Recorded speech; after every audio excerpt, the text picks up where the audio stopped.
God. Menjelaskan Muhammad, itulah contoh daripada umatmu, orang-orang yang suka memburuk-burukan saudaranya sendiri. Ditampilkan bagaikan orang yang mencakar mukanya sendiri. Sebab muslim ini bersaudara seperti satu tubuh. Jikalau yang satu sakit, yang lain akan ikut merasakan sakit. Jikalau satu terinjak, yang lain merasakan akibatnya. Ibu jari tersandung batu, mulut akan berkata aduh, air mata akan keluar, kepala mungkin akan ikut pusing, dan itu refleks tanpa harus menunggu undangan. Orang yang memburuk-burukan saudaranya sendiri, hakikatnya mencakar mukanya sendiri. Bak kata pepatah, menepuk air di dulang, terpercik muka sendiri. Lalu beliau melihat pula ada orang dipotong lidahnya. Kata malaikat Jibril, Muhammad itu tamsil daripada umatmu, orang-orang yang suka mengumpat, para pembuat fitnah, tukang bikin gosip dan menjelek-jelekan orang lain. Maka lidahnya akan dipotong sedemikian rupa. Lalu beliau melihat pula dalam perjalanan ada orang memikul kayu.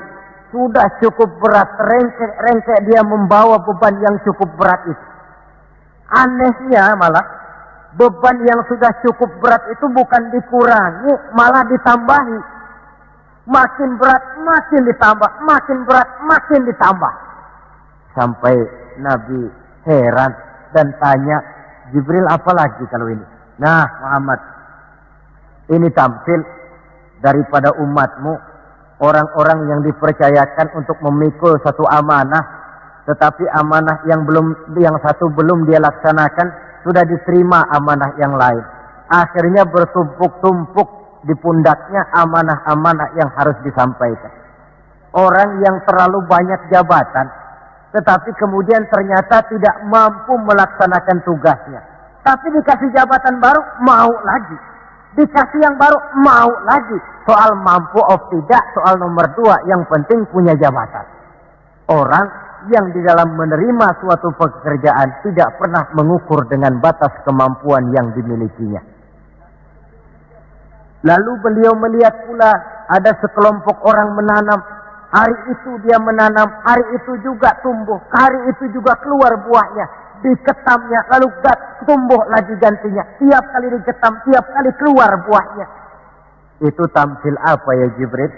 Kata malaikat Jibril, wahai Muhammad, itulah satu contoh daripada umatmu, orang-orang yang gemar memberikan bantuan kepada orang yang memang memerlukannya.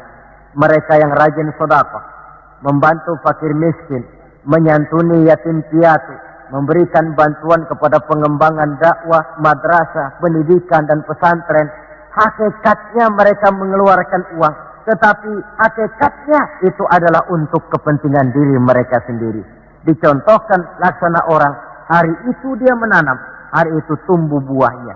Dia petik, keluar lagi gantinya. Begitu seterusnya, tidak pernah berhenti. Jadi orang yang rajin bersedekah, senang memberikan bantuan kepada mereka yang memerlukannya, pada hakikatnya adalah orang-orang yang tidak pernah merugi barang sedikit pun. Malah milik kita yang sebenarnya adalah apa yang sudah kita belanjakan di jalan Allah. Uang kita di kantong kita adalah uang kita hari ini. Besok barangkali uangnya sopir taksi. Uang yang ada di dompet, uang kita hari ini. Besok barangkali uangnya tukang rokok. Uang kita yang sebenarnya apa yang sudah kita belanjakan di jalan Allah. Baik dalam bentuk zakat, infak, sedekah dan lain sebagainya. Tentu banyak peristiwa yang dilihat oleh Nabi di dalam perjalanan yang seluruhnya merupakan pertanda kebesaran dari Allah Subhanahu wa taala. Nah, Saudara, kemudian di antara tujuan Isra dan Mi'raj, di samping memperlihatkan sebagian kecil tanda kebesaran Allah, menerima perintah sholat. Dari segi menerimanya saja sholat itu sudah istimewa. Coba kita lihat. Allah perintah kita puasa. Cukup turun ayat. Ya ayyuhalladzina amanu kutiba alaikumusiyam. Cukup turun ayat. Allah perintah orang yang mampu untuk melaksanakan ibadah haji. Cukup turun ayat. Allah perintah kita bayar zakat. Cukup turun ayat. Tapi Allah perintah kita sholat. Tidak cukup cuma sekedar turun ayat. Nabinya langsung dipanggil. Dari segi ini saja, sholat itu sudah istimewa. Benar kalau Nabi menyatakan, innama masalus sholati fid din kama salir ra'si fil jasad. Kedudukan sholat dalam agama sama dengan kedudukan kepala dalam anggota badan manusia. Kita yakin manusia tidak punya sebelah tangan, mungkin masih bisa hidup. Manusia tidak punya sebelah kaki, barangkali masih bisa hidup. Manusia tidak punya sebelah telinga, masih bisa hidup. Tapi kalau manusia sudah tidak punya kepala, umpama hidup juga, itu barangkali tulen turunannya kuntilanak. Begitulah kita lihat kedudukan sholat ini di dalam agama. Begitu pentingnya sampai untuk menerima perintah sholat, Allah langsung memanggil Nabi kita Muhammad sallallahu alaihi wasallam. Saudara hadirin yang saya hormati, apa sih sebenarnya perlunya kita sholat itu? Tidak untuk menggembirakan Allah. Se-ASEAN orang tidak ada yang sholat, Allah tidak akan pensiun. Jangan lagi kita berpikir, barangkali kalau kita se-Jakarta ini tidak sholat, Allah rugi. Tidak usahlah se-Jakarta, se-ASEAN lah. Tidak ada orang yang sholat. Allah tetap Allah. Sebab ia menjadi Allah, tidak ada ketergantungannya kepada manusia. Ia tidak pernah mengambil manfaat daripada perbuatan manusia. Sholat yang diperintahkan kepada kita, manfaatnya akan kembali kepada kita. Apa sih manfaat sholat itu dalam hidup ini? Untuk menjawab apa manfaat sholat, coba kita lihat. Ayat yang memerintahkan sholat itu selalu oleh Allah dimulai dengan kata aqimis sholat. Tidak ada i'malis sholat, if'alis sholat. Tidak. Mesti aqimis sholat. Dirikan sholat. Bukan kerjakan. Tapi dirikan. Maaf saudara. Mungkin di antara kita sudah banyak yang mengerjakan sholat. Tapi belum banyak yang mendirikan sholat. Apa bedanya Pak mengerjakan sholat dengan mendirikan sholat itu? Kalau mengerjakan sholat itu cuma asal sekedar gugur kewajiban. Kadang-kadang keluar sholat Jumat nukar sendal. Mentang-mentang khotibnya khutbah, saudara-saudara kaum muslimin, ambillah yang baik, tinggalkan yang buruk. Lalu keluar praktek. Padahal sholat, di situ kita lihat bahwa orang macam ini sebenarnya hanya sekedar baru mengerjakan sholat, belum mendirikan sholat. Padahal agama menuntut kita dirikan sholat. Apa pengertian mendirikan sholat itu? Mendirikan sholat artinya mengerjakan sholat dengan betul, cukup syarat rukunnya, selesai sholat, ajaran sholat diterjemahkan di luar sholat. Itu artinya mendirikan sholat. Jadi ada istimrar, kontinuitas, kesinambungan kata orang sekarang. Pada waktu dia mengerjakan sholat kelihatan khusyuknya. Setelah selesai dia sholat, kembali ke masyarakat, kembali ke tempat tugas, ajaran sholat diterjemahkan di sana. Nah, saudara hadirin, apa ajaran sholat yang harus kita terjemahkan dalam hidup, yang artinya ini merupakan manfaat daripada sholat? Pertama, sholat mengajarkan kita satu sifat yang disebut rendah hati, at-tawadhu. Rendah hati bagaimana? Anggota badan kita yang paling kita hormatikan kepala. Kalau bergurau dengan teman, dipukulnya tangan kita, masih senyum kita. Dipegangnya kaki, masih senyum kita. Tapi kalau sudah kepala, marah. Namun kepala yang begini kita hormati, manakala sujud di hadapan Allah, sama rendahnya dengan telapak kaki kita. Allahu Akbar. Selesai sholat, kembali ke masyarakat, sombongnya hilang. Ini mendirikan sholat. Sebab apa? Dia tahu orang sombong itu Allah tidak senang. Iblis diusir dari sorga itu kan cuma karena sombong. Diperintah sujud kepada Nabi Adam, dia tidak mau. Allah tanya Iblis, kenapa kau tidak mau? Ini kan perintahku, kata Allah. Iblis dengan sombongnya menjawab, wahai Allah, saya akan diciptakan dari api, Adam kan dari tanah. Unsur api lebih mulia daripada unsur tanah. Masa saya harus sujud sama Adam yang baru kemarin? Gengsi ah. Kata Allah, kamu sombong iblis. Surga bukan tempat orang sombong. Keluar.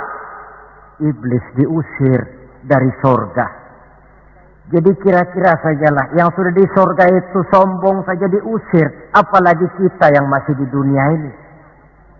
Dalam segala bentuknya, sombong itu Allah tidak senang. Sombong ilmu, Allah tidak senang. Mentang-mentang punya ilmu agama, tepuk-tepuk dada, nih saya satu-satunya ustadz di sini. Semuanya mesti ngaji sama saya ya. Kalau tidak ngaji sama saya, Islamnya kurang tapi sah. Sombong dengan ilmu. Sombong harta, ibu-ibu, Allah juga tidak senang. Sombong pangkat pun demikian juga, yang wajar-wajar sajalah kita dalam hidup. Tawadhu. Yang kedua, sholat mengajarkan kita untuk ikhlas. Berbuat tanpa pamrih. Kalau sudah Allahu Akbar, itu sudah karena Allah. Orang mau puji atau tidak, mau tahu atau tidak, mau dengar atau tidak, yang penting Allah. Tertanam keikhlasan. Bagaimana orang yang ikhlas dalam berbuat itu? Maaf. Orang yang ikhlas dalam berbuat itu seperti orang buang air besar. Saudara, kalau saya tanya, pagi-pagi buang air besar itu ikhlas apa tidak? Walaupun malam saudara habis makan enak, sate, opor ayam, buahnya anggur, apel, besok pagi dibuang, ikhlas. Tidak pernah ditengok-tengokin. Begitu jatuh lalu dilihat, ini jangan-jangan satenya ini, tidak. Sudah jatuh ya sudah, kurelakan di kau pergi. Berbuat tanpa pamrih, yang penting Allah. Ini mendirikan sholat. Yang ketiga, ini saya kira yang banyak dicari orang sekarang. Sholat itu memberikan ketenangan dalam hidup. Ketenangan bagaimana? Kita manusia hidup ini kan punya ambisi dan emosi. Yang orang lain punya, kita kepengen. Yang orang lain bisa, kita kepengen. Itu wajar, namanya manusia mesti punya emosi. Tapi emosi yang membludak tanpa dinetralisir akan bisa menimbulkan psikosomatik. Di mana manusia disiksa oleh perasaannya sendiri. Cobalah. Kadang-kadang dia lihat tetangganya beli televisi berwarna. Tetangga yang sebelah meriang. Enggak diapa-apain, meriang. Tetangganya malah makin kaya, besok beli kulkas. Wah, dia makin gawat, opnam, masuk rumah sakit. Di rumah sakit dapat kabar tetangganya beli mobil, wah mati dia. Disiksa oleh perasaannya sendiri. Orang yang sholat lain. Jam 11 siang lihat tetangga bawa TV berwarna baru. Temperatur naik, panas, wajar. Datang waktu zuhur, kutub-kutub badan yang panas karena lihat tetangga bawa TV baru, didinginkan oleh air wudhu. Begitu terkena air wudhu, temperatur turun adem. Selesai wudhu menghadap ke arah kiblat, usolli fardhu zuhri, Allahu Akbar, Allah yang maha besar. Temperatur makin turun ke titik nol, titik netral. Sebab apa? Dia sudah berhadapan dengan zat yang maha besar. Allahu Akbar, yang besar cuma Engkau ya Allah. Televisi tetangga saya mah kecil. Itu sebabnya Nabi pernah mengisyaratkan tanda orang bahagia itu dalam urusan dunia dia lihat ke bawah, tapi dalam urusan akhirat, dalam urusan agama dia melihat ke atas. Kalau dia punya mobil, dia berkata, Alhamdulillah kita ini punya mobil, tetangga sebelah cuma punya motor. Kata yang punya motor, Alhamdulillah punya motor, tetangga sebelah cuma sepeda aja kemana-mana. Kata yang punya sepeda, Alhamdulillah punya sepeda, tetangga sebelah kemana-mana jalan kaki terus. Kata yang jalan kaki, Alhamdulillah masih bisa jalan. Tetangga sebelah lumpuh bertahun-tahun gak kemana-mana. Kata yang lumpuh, Alhamdulillah masih hidup. Tetangga sebelah kemarin out gak balik lagi. Timbul rasa syukur. Lalu dalam urusan akhirat, agama melihat ke atas. Kalau dia bisa jaga sholat yang 5 waktu, kenapa saya tidak? Kalau dia bisa baca Quran, kenapa saya tidak? Kalau dia walaupun hidup sederhana berani membantu pembangunan masjid, musola, madrasah, kenapa saya yang lebih kaya tidak? Timbul keinginan untuk mencontoh. Mencontoh orang dalam ibadah menimbulkan kepuasan batin. Sebaliknya, mencontoh orang dalam urusan harta menimbulkan rasa penasaran, hasud, dengki, tidak senang melihat orang lain mendapat nikmat, dan paling akhir disiksa oleh perasaannya sendiri. Ketenangan dalam hidup, ketenangan dalam rumah tangga tercipta karena sholat. Cobalah, kalau seorang istri, suami ahli sholat, istrinya sholat, jam 4 bangun, dibangunkan istrinya, Bu, mari sudah menjelang subuh, ayolah kita ambil air wudhu, berangkat. Selesai dia ambil air wudhu, dia sunnah qobliyahnya 2 rakaat. Kalau dekat ke musola masjid, jamaah ke musola masjid. Kalau jauh, jamaah di rumah. Nikmat rumah tangga muslim itu. Si suami jadi imam, istri jadi makmum. Suami takbir, istri takbir. Suami ruku, istri ruku. Suami sujud, istri sujud. Selesai sholat, Assalamualaikum warahmatullah. Assalamualaikum warahmatullah. Si istri mencium tangan suaminya, Bang, kalau tadi siang banyak dosa saya, maafkan Bang.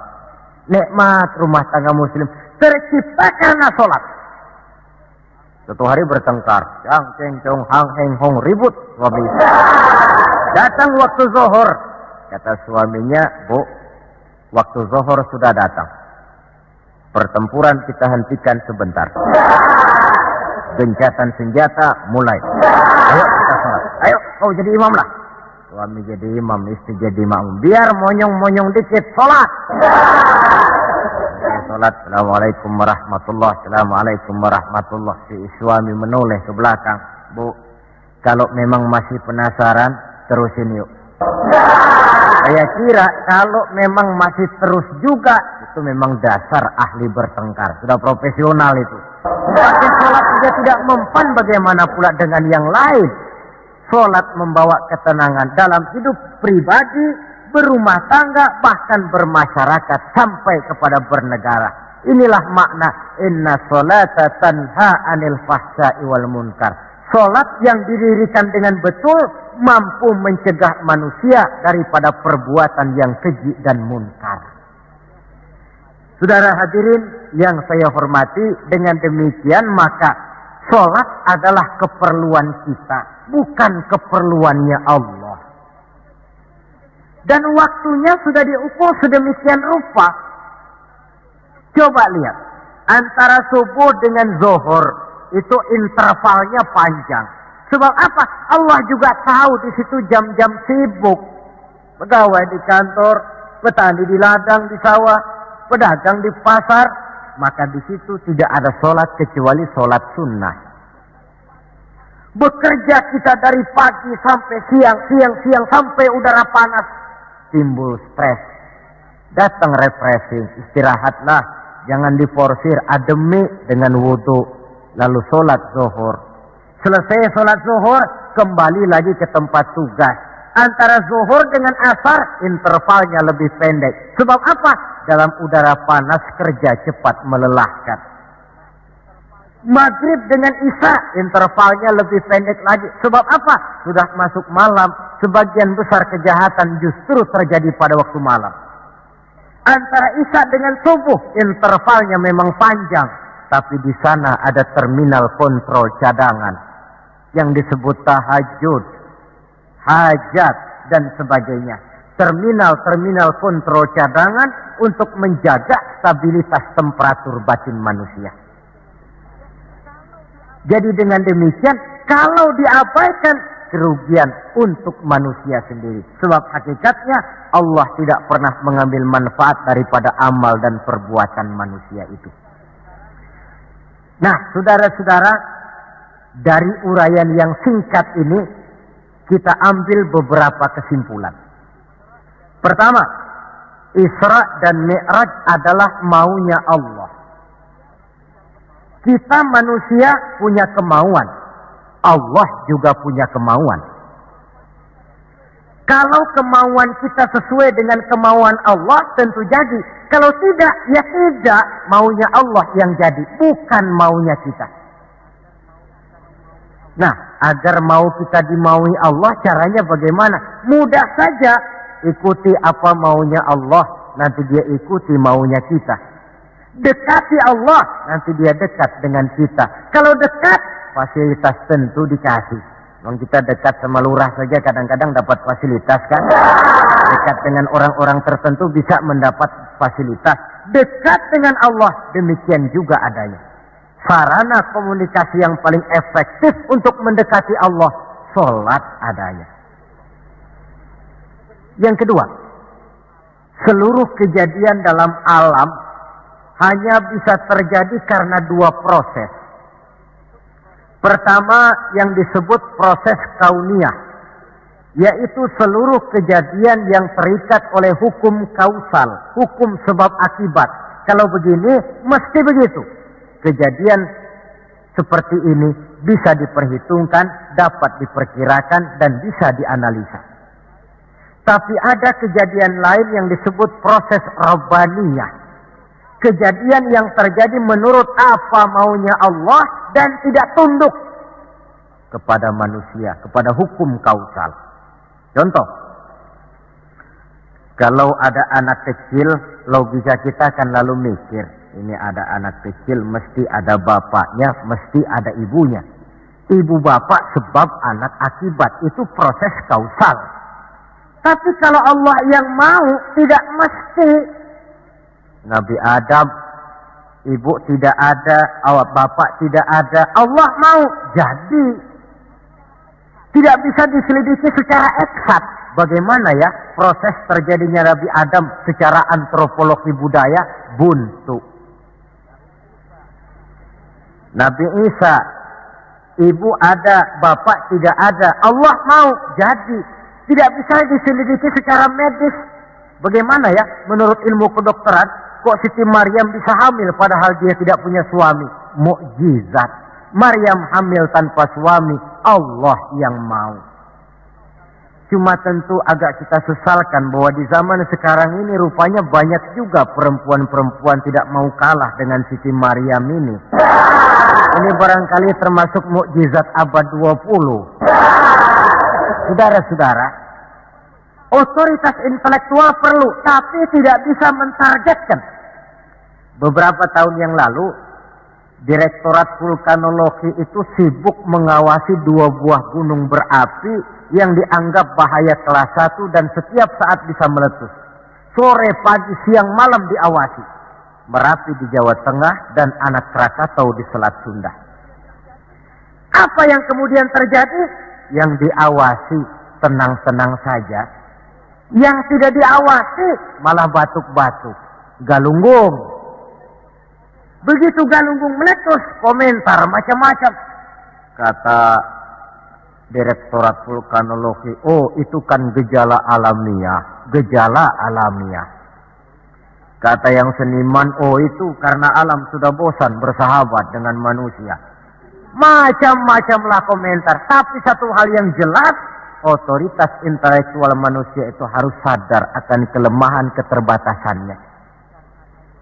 Janganlah karena terlalu memuja otak sampai kita lupa kepada yang bikin otak.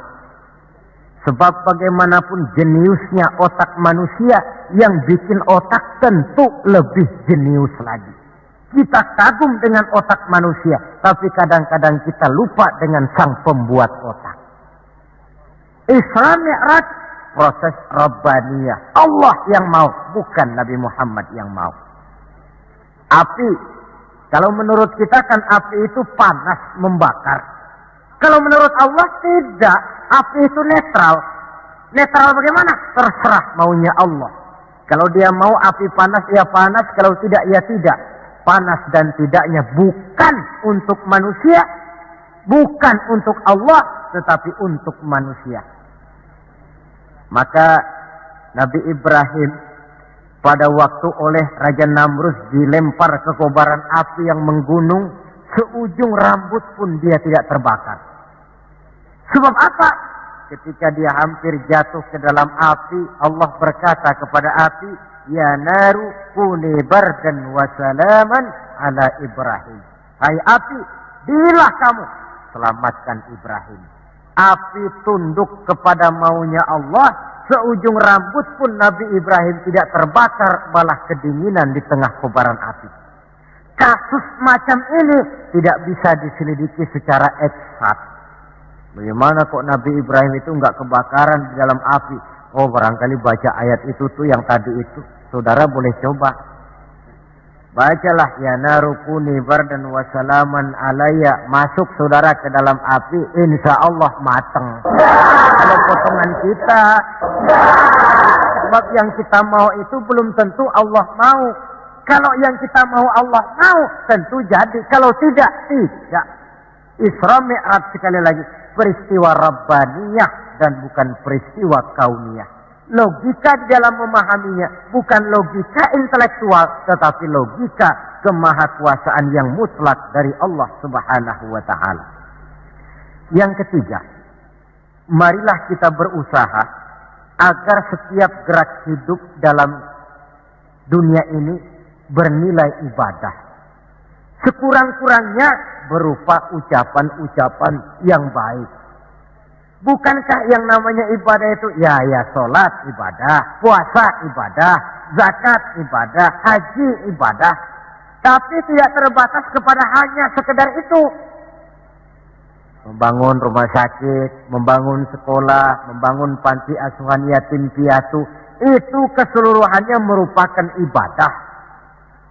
Sekurang-kurangnya ibadah dalam bentuk ucapan-ucapan yang baik, yang menyenangkan orang dan berpahala kita mengucapkannya.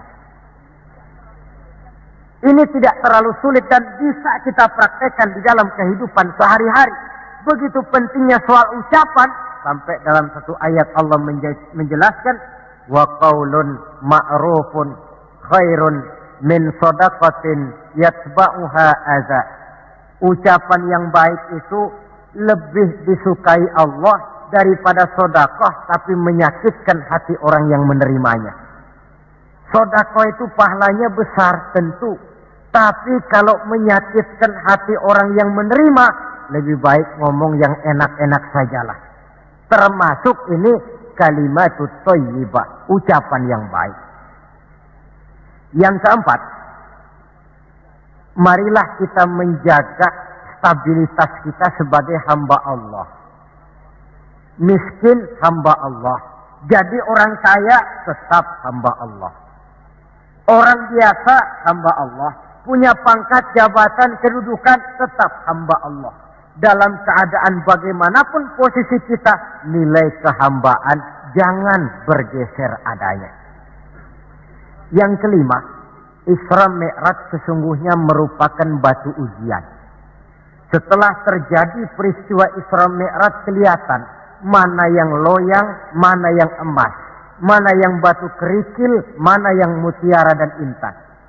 Setelah terjadi Isra dan Mi'raj, yang beriman makin mantap imannya, yang ragu-ragu makin kembali malah kepada kekafiran, yang memang sudah kafir makin menghebat kekafirannya. Rombongan pertama yang makin mantap imannya diwakili oleh Abu Bakar Siddiq. Sehingga ketika diceritakan orang kepadanya, wahai Abu Bakar, sahabatmu Muhammad itu sudah gila dia. Gila bagaimana? Masa dia cerita katanya tadi malam dia dari Masjidil Aqsa, lalu sekarang sudah ada di Mekah lagi. Betul dia cerita macam itu? Betul. Saudara, kalau memang Muhammad yang cerita macam itu, jangankan cuma sekedar sampai Masjidil Aqsa di Palestina, lebih daripada itu pun kalau dia yang memang betul cerita, saya percaya. Makin mantap.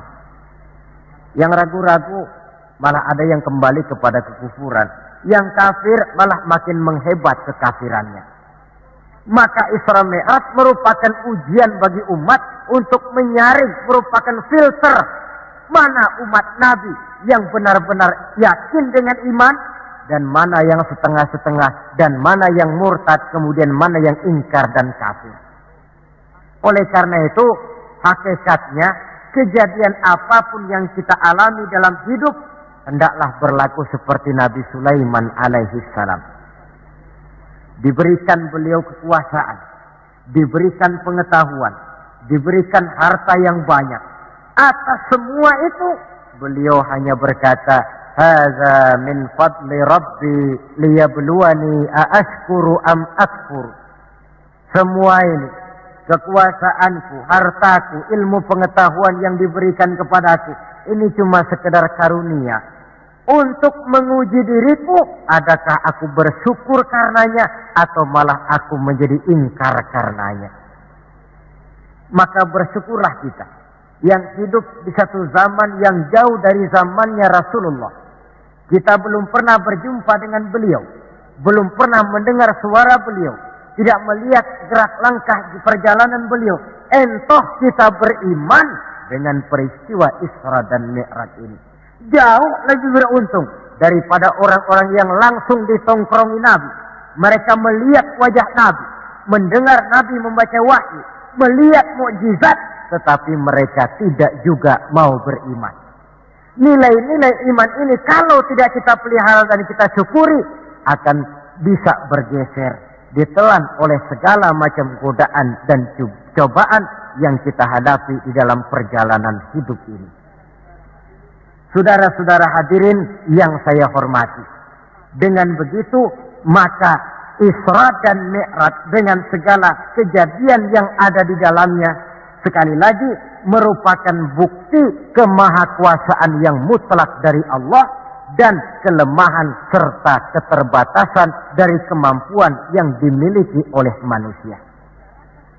Membicarakan Isra dan Mi'raj artinya bercermin di dalam perjalanan yang luar biasa itu. Bercermin apa? Bahwa pengetahuan manusia, taruhlah dia sudah melanglang buana ke ruang angkasa, tapi masih terbatas kepada alam yang fisika, dan itu pun sedikit sekali. Belum dia menyeberang ke alam metafisika. Kekayaannya, apalah artinya kekayaan manusia ini? Jabatan barangkali, kita semua sadar bahwa pangkat yang paling tinggi sebenarnya kan pensiun. Titel yang paling akhir tidak lain adalah almarhum. Setiap kita akan berjalan ke arah itu, sehingga tidak terkena apa yang diingatkan Allah. Kalla innal insana la yatgha ar-ra'ahu istaghna.